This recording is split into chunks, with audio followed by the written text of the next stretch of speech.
Ladies and gentlemen, welcome to another episode of The Weigh-In. The title of today's episode is How to Get Tasks Done, Projects versus Problems Method. And before we dive deep into this episode, which is going to be very beneficial to everybody that's watching it, I want to say, if you're new to the channel, please hit the subscribe button. We're trying to hit 1,000 subscribers before the end of the year. You know, hit the like button, leave a comment, hit the notifications. You know, it's free. Do anything to help us out because we want to give value, and we're just asking for a tiny bit of value back. So let's go into this episode. Tell me a little bit about cognitive reframing. So as far as projects versus problems go, like the first thing we're going to talk about is cognitive reframing. So what that is a psychological technique that consists of identifying and then changing the way situations, experiences, events, ideas, or emotions are viewed. So it's reframing in a sense. That's interesting. Yeah. So through training and repetition, the mind will begin to overwrite negative perceptions and recode them as positive internal and external stimuli. So let me break that down a little bit in layman's terms. Well, you should. Yeah. So say like you don't like doing the dishes. I don't. You've never. Okay, good. I help. This is perfect. I pre-wash the fuckers. Yeah. So say you don't like doing the dishes, Sure. or there's some chore, some bit of minutia that you don't actually like.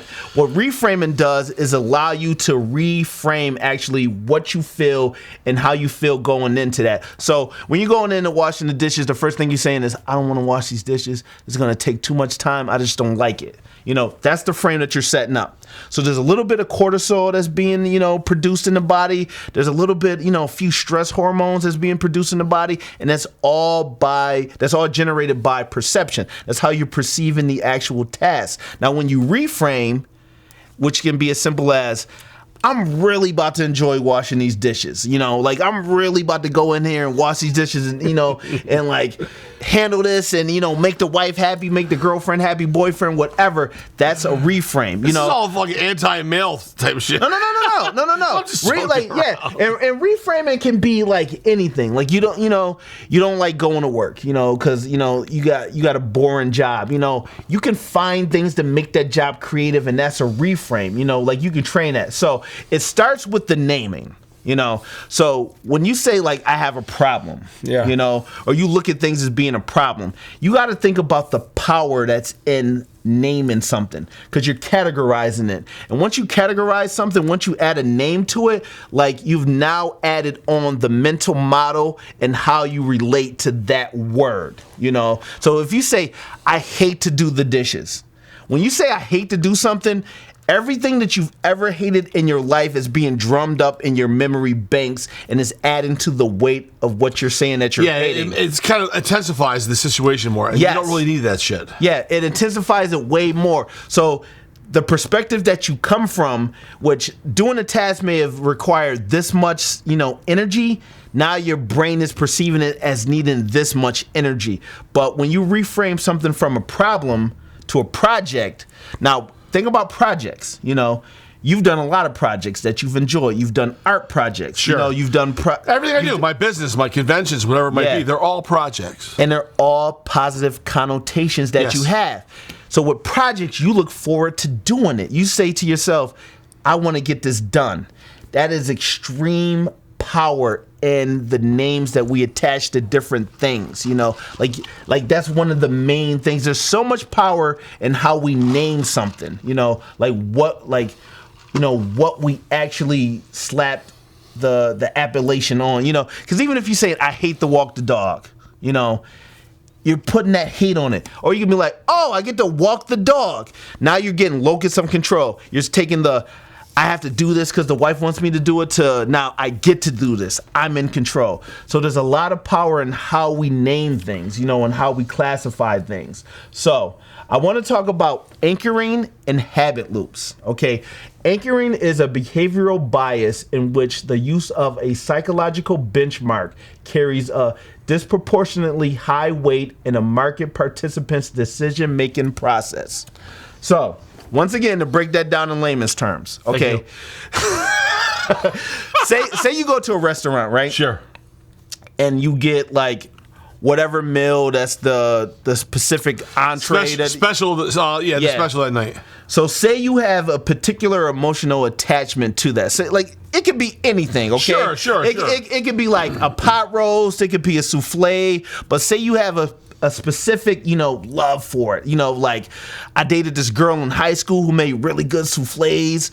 Now that's an anchor. Okay. So as soon as you eat that pie and it tastes like the one that the girl made, you start to drum up all those memories, all those emotions, all those happy feelings. Now, next time you go to that restaurant, you're now anchored in with a good experience. You get what I'm saying? Yeah. So say like you're on a date with a girl, right? You're having a great time. You're somewhere, you got the music pumping, she just leans over and gives you a kiss. Whatever song that was is now going to have a special place in your heart because now you getting kissed by that girl is now an anchor attached to that. So now you feel really good about that. You get what I'm saying? Yeah. Does that make sense? Yeah. So as far as anchoring goes, when you're trying to change a habit, like you're trying to, make a task that you really were beleaguered to do at first, but you want to make it something that's acceptable, something that you want to do. When you anchor something, it has to start before the task happens. So it could be something as easy as dancing, calling a loved one, watching a comedy special.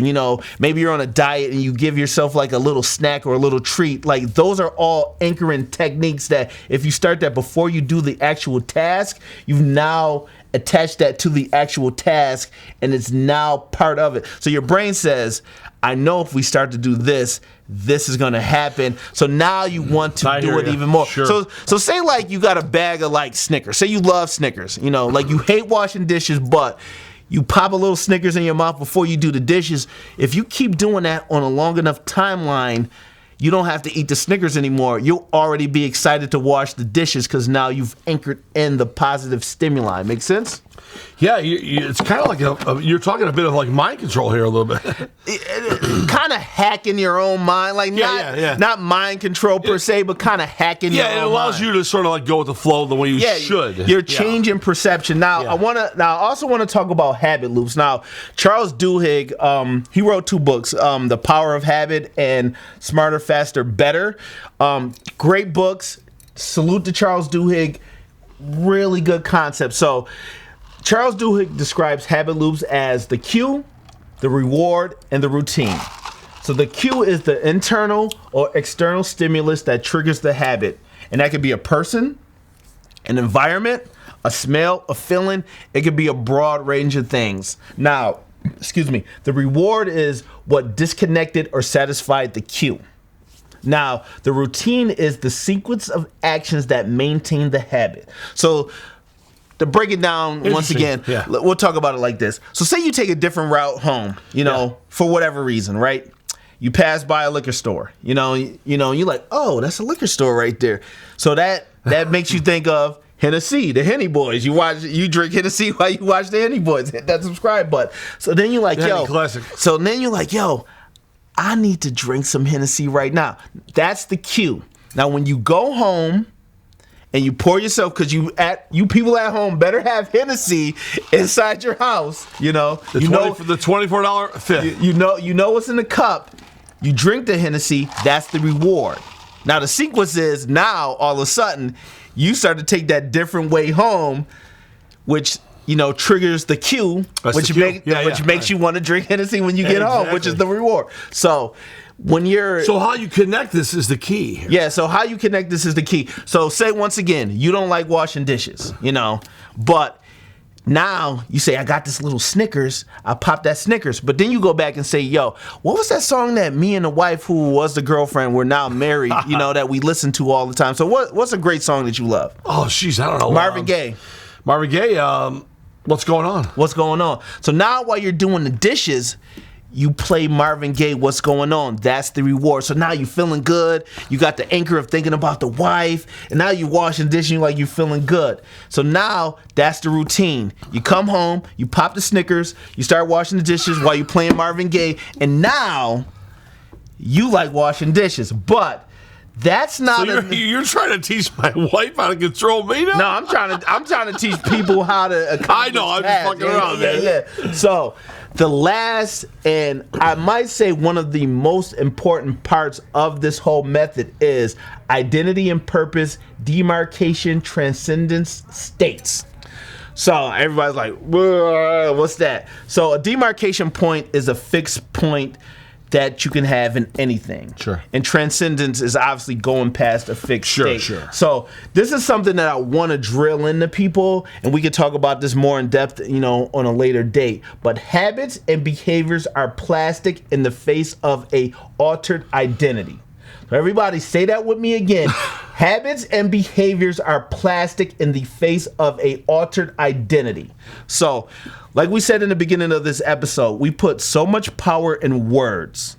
Because words, represent mental models. Sure. They represent so much more than the actual word. There's metaphors, there's nuances, there's so much deep information into just a word. So think about that. That's just a word. No, sure. So imagine what you identify as, So once you change who you believe you are, you change your emotional intelligence, your level of mind, your mind state, your psychology, your social skills, your health, your optimism, your ambition, your drive, your grit, your pain tolerance, your compassion, your open-mindedness, your spiritual connection, your positive outlook, your focus, your ability to achieve flow states, and so much more. That's all what you change when you change who you believe you are. So let me unpack that. Say you got somebody who's been told all their life that they're not a winner, that they're a loser, that there'll never be anything in their life. So we grow up, we learn what a loser is, we know the words that are attached to that, we have the mental models, we have the ideation, we have everything that comes with that. Then all of a sudden, they meet somebody that's influential, that's inspirational, and they change that person. They say, you are a winner. Like, you're meant to be here to win. You're going to do great things. They know what a loser is, but they also know what a winner is. So once they understand and once they're convinced, once their mind state is changed and altered to believe that they are a winner, they start to adapt those behaviors because they already know what they are, and they start they start to walk a little bit taller. Yeah. Head up. They start to speak, in better language. The self-talk gets better. It's not the mental chatter. They're saying, I'm good. I'm okay. I'm enough. Everybody around me really likes me. All those other things I just mentioned are going to change. You're not going to be as stressed. You're not going to have the same cortisol levels. You're going to be able to see different things and situations. This is a great work habit and great work for people. Yes, it's a model that a method that if people follow, you'll start to get things done. But like I said, changing your identity of who you are, because a lot of people say, I'm not a guy that washes dishes. I hate dishes. But once you start to say, I'm a guy who washes dishes, and my purpose for this is my wife's had a hard day, I'm a man, and I want to make sure that she knows that I love her, and I'm taking care of her, and I'm willing to do my responsibilities. Once you attach that identity around it, it allows you to, actually complete the task easier, because you start to get in the shoes of a guy who washes the dishes. This is my purpose. This is my identity. I help my wife out. I don't have a problem with it. Now, you don't need this little Snicker snack. You don't need to listen to Marvin Gaye. You do it because it's now your identity. When you want to change anything, you need to change the identity around it, no matter how small it is, or how big it is. Say you're a smoker. Once you take on the identity of, I'm not a smoker, I don't do those things, and you start to unpack what a smoker is and what a smoker is not, you'll change it. You say a smoker is somebody who smokes, and they're not too concerned about their health, and they don't care about how they smell, and they don't care about the people around them, and how long they want to live. Once you change your identity, you rally more emotions, you rally more of your psychology around change, and then now you can just get more things done. Like, it helps you out. It's just bigger and better. Like, there's no way around it. You have to change your identity to really change a habit. So when did you first come across this this philosophy? Honestly, when I used to think I was a hot-tempered person, an angry person. Like, a couple years ago, I'm an angry person. That's the narrative, that I'm narratizing in my mind. Like, I'm angry, I'm hot-headed, like, I do these things, I don't care. Then I started to say, you know what? I don't have to be angry. And I started to train myself through these methods that I'm not an angry person. And then I realized I'm not an angry person.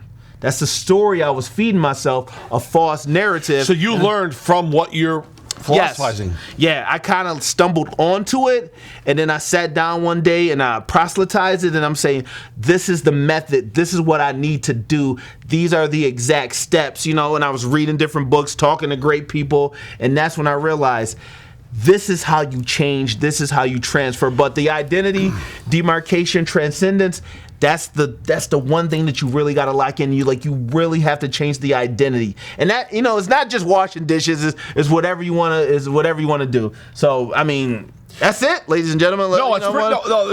In closing, it's pretty impressive exactly the way you break it down and the way you actually bring this across, because it seems complicated, but it really isn't as complicated as it is. It's actually straightforward. Yeah. It's a lot of natural thinking. Yes. And obviously, once you can understand exactly what you might be having, like let's say like negative thoughts or whatever it might be in your persona, once you can accept that and actually work with it and adapt to what we're saying here, or Julian is saying this evening, you are that much better, and you're golden, man. Yeah, that cognitive reframing is key. Like, once you start to change, what you believe, how you classify, categorize, you're golden. Like, you're shooting to the top. I believe in you. He believes in you. The Weigh-In believes in you. Hit that subscribe button. Join us, baby. We're here to help.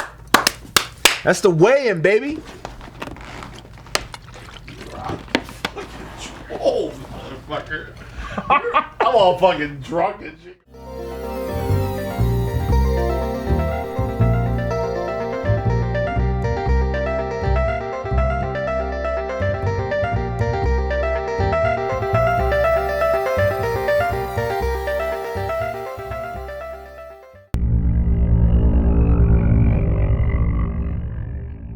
The name of today's episode is 10 Secrets of the Motherfucking Universe. That's right, baby. Let's go. Let's go through this white section first. So, secret number 1. Every black person in the universe that has lotion, baby oil, cocoa butter, and Vaseline in their cribs at all times. Every black person watching this is like, oh shit, I do. And white people are like, why? What the fuck do you do with all that shit? Dude, we gotta stay moisturized up. Why do you not have all of these things in your house? What are you, like a lizard or something? Yes, I need the cocoa butter. Don't you feel like uncomfortable? You get a little itchy? You feel uncomfortable? No, because I put the lotion on first. Then I'll put the baby oil on next. Then I got the cocoa butter for my face. But that depends. I have the cocoa butter for summertime.